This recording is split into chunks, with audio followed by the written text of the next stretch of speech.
working on red snapper. This was the late 70s. So that started it. The National Science Foundation had a program, and we were fortunate enough to get a fair amount of funding. And from there on, it just mushroomed. One fortunate thing after another. We're a major research institution on the Gulf Coast now.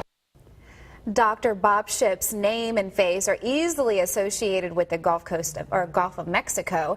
His years of involvement and leadership include marine sciences at the University of South Alabama, the Dauphin Island Sea Lab, and the Alabama Deep Sea Rodeo. Dr. Shipp retired from USA earlier this month. He sat down with our Eric Reynolds to talk about his love for the water, his career, and also how it started.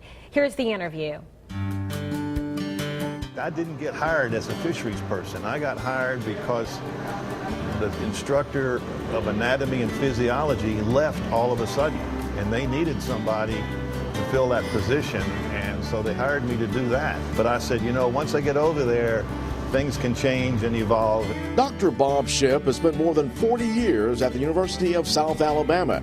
During that time, things have changed and evolved. Today, he's a chairman of the Department of Marine Sciences.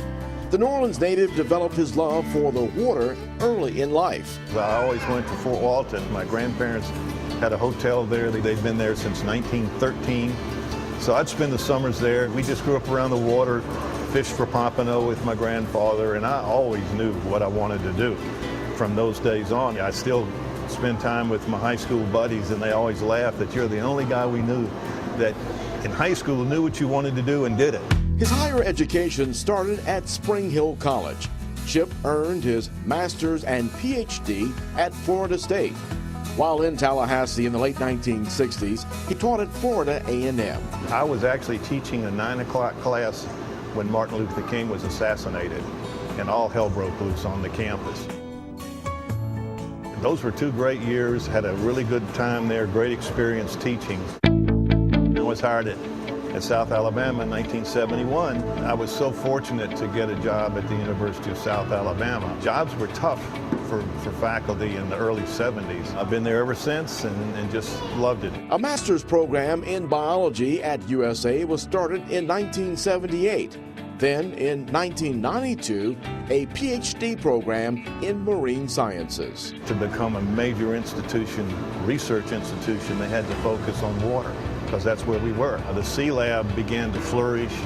It serves all the universities and colleges in the state of Alabama, but during the fall, winter, and spring, the research time, South Alabama is the primary recipient of activities here. It sits on a spot where it has access to more diverse habitats than probably any other place in the United States.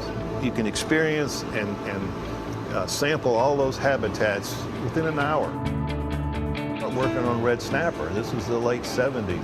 So that started it. The National Science Foundation had a program, and we were fortunate enough to get a fair amount of funding. And from there on, it just mushroomed. One fortunate thing after another. We're a major research institution on the Gulf Coast now.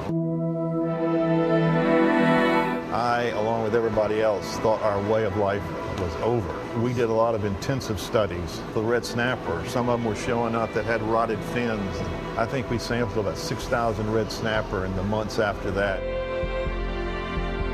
We're still not sure of everything. If the ecosystem is recovering or has recovered, we don't really see anything serious right now. We still have to monitor it. The Alabama Deep Sea Fishing Rodeo has been a part of Dr. Shipp's life since 1982. This is a totally unique area where you can get skeletal material of all these different fishes.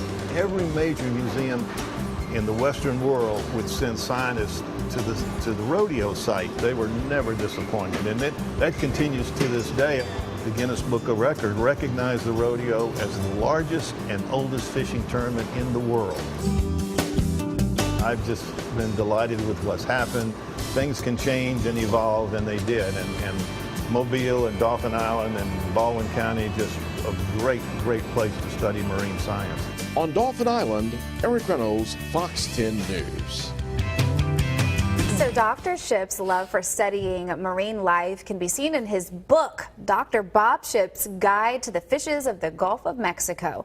A new all-color version was recently released, and he says it's great for kids and teens because it's an easy read and just not like a science book. Dr. Shipp is also on the board of the Gulf of Mexico Research Initiative, which is that $500 million BP-funded program. He says along with the financial benefits, some great science is also coming out of the